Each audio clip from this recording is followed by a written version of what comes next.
Nous sommes à Moscou en 1980. Un physicien du nom d'Alexander Chernetsky travaille dans la même direction que Tesla, mais dans un laboratoire. Parallèlement à ces mesures, il installe un dispositif rudimentaire de lampes électriques qui indique la quantité d'énergie produite. Sous certaines conditions, à des tensions élevées et des fréquences rapides, il remarque un effet étonnant. Il note dans ses carnets une élévation de la tension électrique au cœur de l'appareil et une augmentation de la production d'énergie. Sur une période de 4 ans, ses recherches indiquent que cet appareil peut générer 5 fois plus d'énergie qu'il n'en consomme.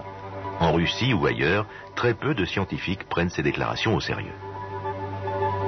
Mais un physicien de haut niveau qui vient d'Occident et s'intéresse aux limites de la science rend visite à Chernetsky en 1991. Il m'a emmené voir son appareil. C'était une démonstration spectaculaire. J'étais impressionné. Je suis rentré à l'hôtel. C'était ma première nuit à Moscou et je n'ai pas beaucoup dormi. J'étais perplexe. J'essayais de comprendre comment ça pouvait marcher. Je me demandais quel principe était réellement en jeu.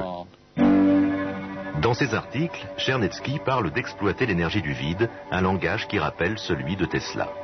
Le rapport publié par l'agence de presse russe Novosti décrit quelques-unes des conséquences potentielles extraordinaires, parmi lesquelles la production d'une énergie nouvelle non polluante. Motivé par ce qu'il a vu, Putov prend des dispositions pour permettre à Chernetsky de poursuivre ses travaux aux États-Unis. Le Russe meurt subitement en 1992 et personne ne reprend ses recherches. Les travaux de Tesla, Chernetsky, Jim Griggs et d'autres sont largement ignorés de la communauté scientifique, probablement parce que si les scientifiques osent se mêler de cette aventure révolutionnaire, leur réputation ainsi que les crédits qui leur sont accordés se trouveraient menacés. Mais les choses sont en train de changer. La liberté qu'apporte l'Internet s'attaque au monopole de la communauté scientifique, dominée par le sacro-saint jugement des pairs. Avec la mise en lumière de ces appareils, 1 ou 2 scientifiques de l'establishment commencent à se pencher sur ces problèmes. En effet, ces résultats surprenants trouvent peut-être une explication dans les lois actuelles de la science, en l'occurrence un concept appelé énergie au zéro absolu. Les physiciens savent que nous sommes immergés dans ce que nous appelons l'énergie au zéro absolu. Nous l'appelons ainsi parce que si par exemple on refroidissait cette pièce au zéro absolu, il subsisterait une énergie. Ça peut paraître étrange qu'au zéro absolu, où tout gèle, il reste une énergie, mais c'est bien ce qui se passe. Andreï Sakharov, le physicien soviétique, affirme qu'il faut considérer que la matière flotte dans une mer universelle d'énergie. Les physiciens modernes nous disent que l'espace entre les étoiles et l'espace entre les particules qui constituent la matière est rempli de grandes quantités d'énergie fluctuante. Ces fluctuations sont d'ailleurs fondamentales pour la perception que nous avons de l'organisation de la nature.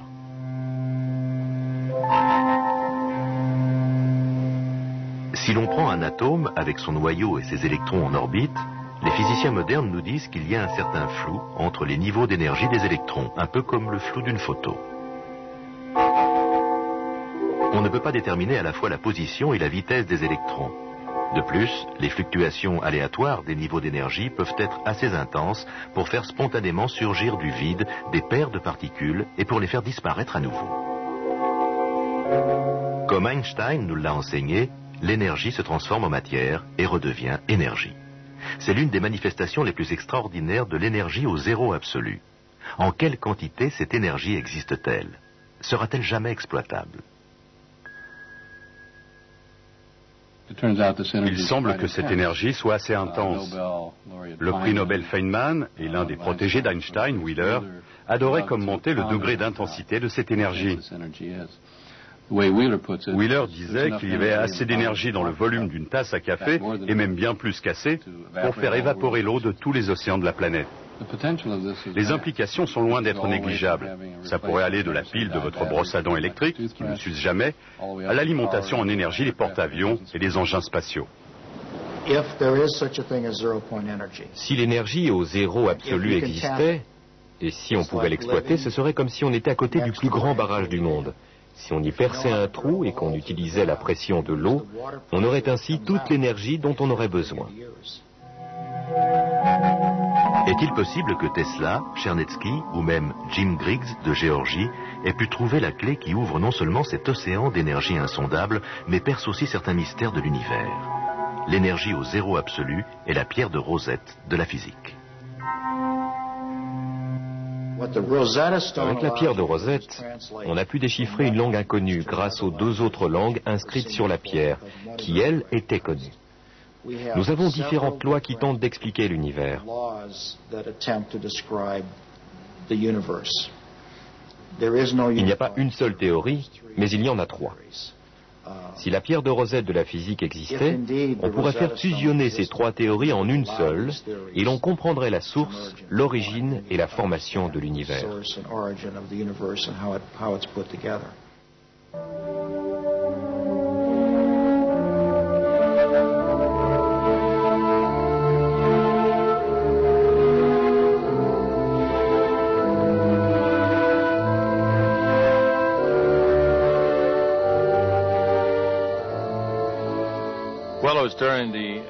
C'était pendant l'embargo pétrolier contre les États-Unis. J'étais effrayé à l'idée qu'un petit pays du Moyen-Orient puisse paralyser les États-Unis. Quand j'ai découvert que toute l'industrie américaine et le monde entier dépendaient entièrement de l'approvisionnement et de l'utilisation de l'énergie, il m'a semblé essentiel de trouver une source d'énergie alternative. Naturellement, je pensais au départ qu'avec un bon financement, on pourrait y parvenir en l'espace de 6 mois. En réalité, il a fallu 12 à 15 ans. 12 to 15 years was more correct in this projection. Dans les années 70, Stan Meyer se lance seul dans l'aventure. Son but est de résoudre les problèmes énergétiques de l'Amérique. Il décide d'utiliser l'eau, la réserve mondiale la plus abondante d'hydrogène, combustible au demeurant bien plus puissant que le pétrole. Meyer se bat pendant 15 ans pour que l'on prenne son invention au sérieux. La plupart des inventeurs sont des solitaires. Il faut avoir une carapace et ne pas dépendre des autres parce que personne ne vous aidera. Il est très fréquent qu'une invention soit dérobée à son inventeur. À mes débuts, on m'a même volé des brevets. J'ai appris à mes dépens.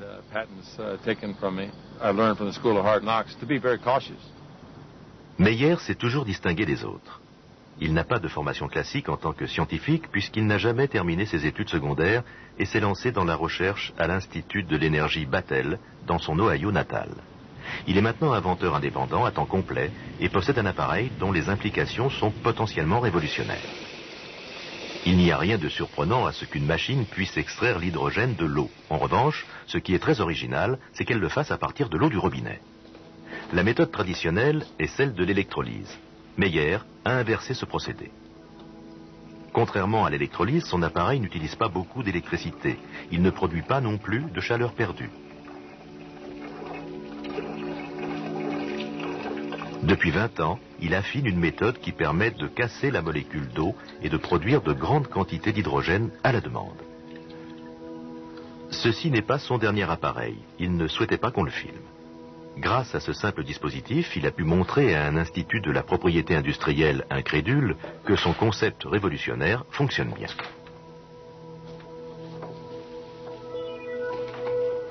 Des barres en alliage métallique servant d'électrodes sont logées dans un bac en plexiglas rempli d'eau. Une tension d'alimentation normale est appliquée via un transformateur. Mais le dispositif utilise très peu de courant, moins d'1 demi-ampère. Le résultat est spectaculaire. L'hydrogène se dégage dès la mise sous tension. Meyer déclare que la clé de son système repose sur les composants électroniques qui contrôlent l'alimentation en courant des barres à une fréquence atteignant 20 000 Hz par seconde. D'une manière qui n'est pas immédiatement visible, ce procédé transforme l'équation. L'électrolyse normale consomme 3 fois plus d'énergie qu'elle n'en produit sous forme d'hydrogène.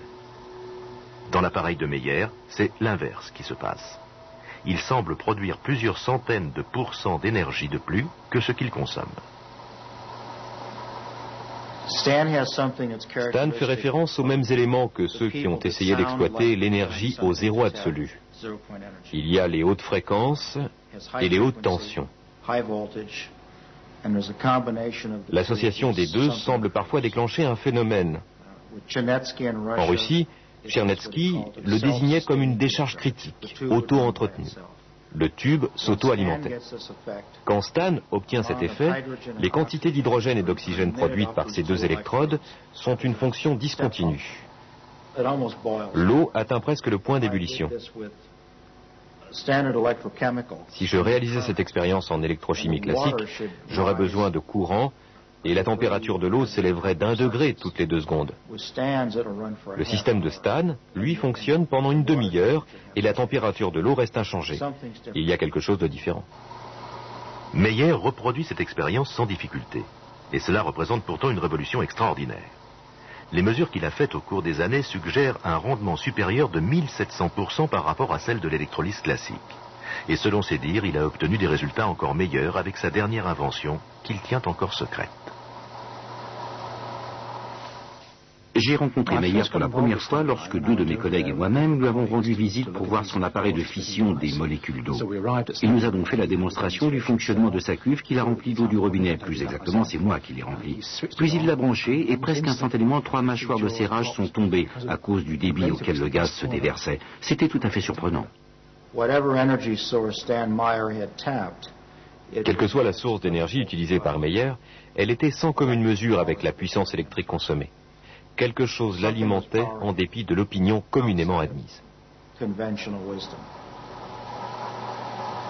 Le gaz qui se dégage si abondamment est évidemment de l'hydrogène.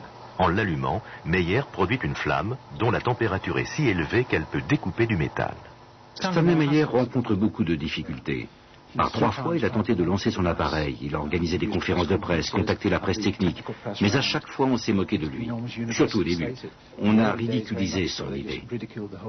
On lui accorde un peu plus d'attention aujourd'hui parce que certains scientifiques s'intéressent à lui. Mais en général, la science est très intolérante, en particulier la science moderne. Les revendications de Meyer, comme celles de Tesla, de Griggs et des autres, sont si éloignées du savoir scientifique admis qu'elles sont ignorées par la majorité de la communauté scientifique. Mais Meyer leur rend l'appareil. Depuis 10 ans, il applique toute son énergie à gagner la reconnaissance de ses revendications par l'obtention de brevets internationaux. Il était très difficile de présenter les documents légaux de manière à faire comprendre le processus à l'Institut de la propriété industrielle. Un jour, nous avons transporté la cuve d'eau jusqu'à Washington. Et bien sûr, je l'avais réglée pour qu'elle produise une énorme quantité d'hydrogène. L'instructeur du dossier de la demande de brevet a déclaré que ça ne pouvait pas fonctionner selon le processus de l'électrolyse. On a mis la machine sous tension et elle a immédiatement produit une énorme quantité d'hydrogène. L'instructeur, qui a soudain réalisé ce qu'on était en train de faire, est sorti dans le couloir en hurlant « Éteignez vos cigarettes, il y a de l'hydrogène dans le bâtiment ». On a bien ri, on s'est dit qu'on avait réussi à convaincre tout le monde qu'on pouvait faire exactement ce qu'on avait annoncé. Malgré cela, l'Institut de la propriété industrielle américain a attendu 3 ans avant de leur accorder un brevet pour leur machine. Depuis, Meyer a quand même réussi à faire breveter sa machine en Europe et au Japon. Mais cette machine n'est que la première étape en direction du rêve ultime de Meyer. Si tout se passe bien, l'application de sa technologie marquera le 21e siècle, autant que les inventions des frères Wright et de Carl Benz ont marqué le 20e. Il adapte actuellement un buggy qui fonctionnera à l'eau. Il n'aura pas de réservoir d'essence, ni de conteneur d'hydrogène, juste un réservoir d'eau. Il a inventé un appareil appelé séparateur d'eau pour remplacer la bougie d'allumage. L'eau injectée dans le moteur est fractionnée en hydrogène et oxygène et sert de combustible. Actuellement, il travaille sur un équipement universel capable de modifier n'importe quel moteur. Il espère en faire la démonstration sur ce véhicule d'ici 12 mois. Évidemment, utiliser de l'eau comme combustible est exceptionnel, car elle ne produit que de la vapeur d'eau. On résout ainsi les problèmes de pollution de l'environnement. En utilisant de l'eau, on préserve l'équilibre de la planète. Meyer avoue qu'il protège ses inventions au point d'en devenir paranoïaque. La plupart de ceux qui l'ont approché le décrivent comme un excentrique et pensent que sa voiture n'est que pure folie. Mais la folie et le génie font bon ménage. Meyer partage avec de nombreux inventeurs un problème bien plus important que la paranoïa. En tant qu'ingénieur ne possédant aucun bagage scientifique, il doit franchir un énorme obstacle, parvenir à communiquer avec les scientifiques. La langue utilisée par les inventeurs pour décrire leurs découvertes n'est pas celle que j'utilise en tant que scientifique. Je dois donc traduire sous une forme qui ait du sens pour moi afin de comprendre ce qu'ils essaient de dire.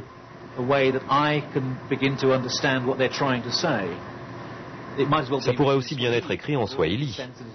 Ça ne m'incite pas beaucoup à faire des efforts pour comprendre. Je ne pense pas qu'il en sortirait des trésors de sagesse. C'est la loi des rendements décroissants.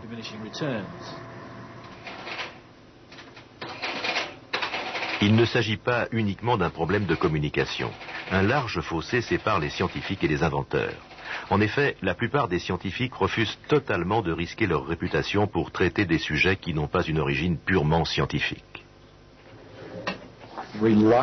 La peur du ridicule empêche un grand nombre de scientifiques de se pencher sur certaines questions. On vous considère comme un paria. Vous ne voulez pas que vos collègues vous surprennent à vous abaisser à une telle vulgarité.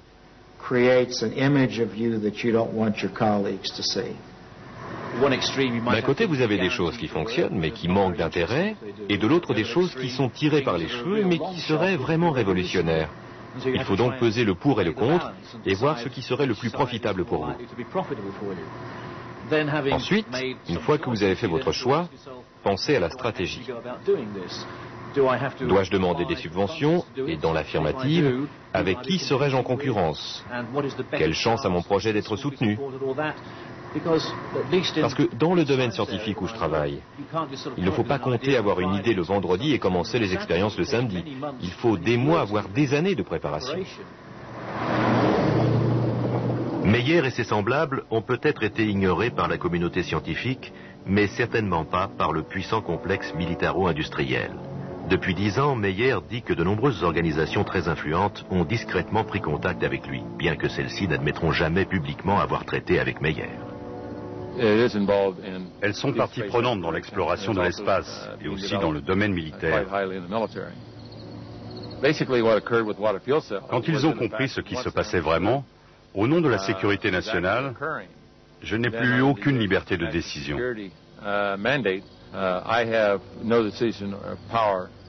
Les militaires de la NASA ou le gouvernement fédéral étaient libres d'utiliser ou non mon invention à leur convenance. La NASA tente par tous les moyens de reconquérir un peu de sa gloire perdue. Face à la résistance du Congrès, l'époque des budgets illimités investis dans la conquête spatiale est révolue depuis longtemps. En soutenant une nouvelle source d'énergie qui respecte l'environnement, elle retrouverait des appuis solides.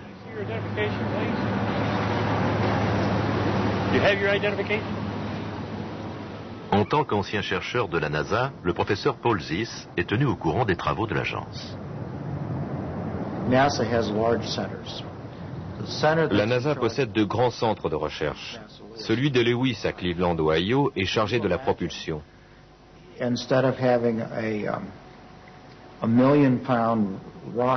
Imaginez qu'au lieu d'avoir une fusée de 453 000 tonnes, dont 400 000 tonnes de carburant, vous ayez un dispositif qui sépare les molécules d'eau et alimente les moteurs, sans aucun composé explosif.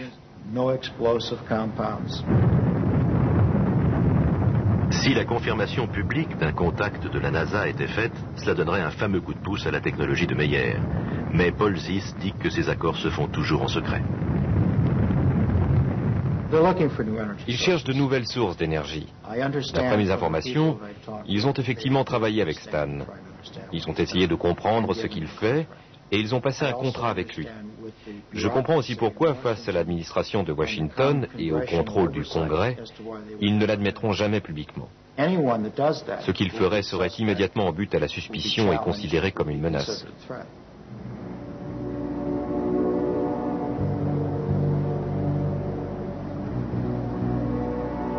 Même si une infime partie des revendications de Meyer était réalisée, l'engagement de la NASA serait justifié. Ce serait aussi une énorme menace pour ceux qui ont de nombreux intérêts établis et qui sont déterminés à conserver leurs privilèges.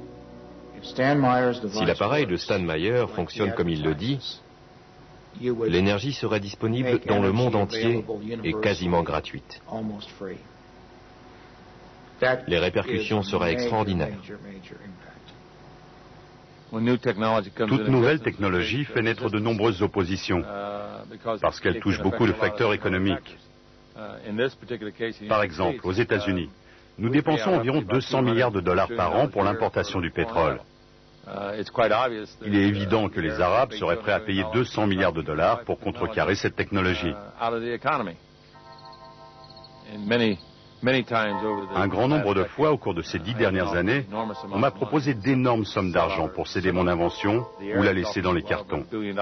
Les Arabes m'ont offert plus d'1 milliard de dollars en liquide simplement pour garder mon invention secrète et ne rien en faire. Très souvent, j'ai reçu des menaces de mort, mais je crois à ma bonne étoile. Si ce n'était pas le cas, je ne croirais pas non plus pouvoir rester longtemps parmi vous.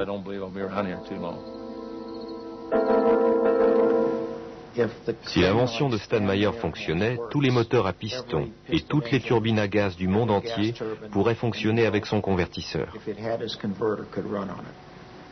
Une petite invention suffirait à mettre au point des appareils autonomes qui fonctionneraient dans le monde entier. Mais les sociétés qui vendent l'énergie feraient faillite.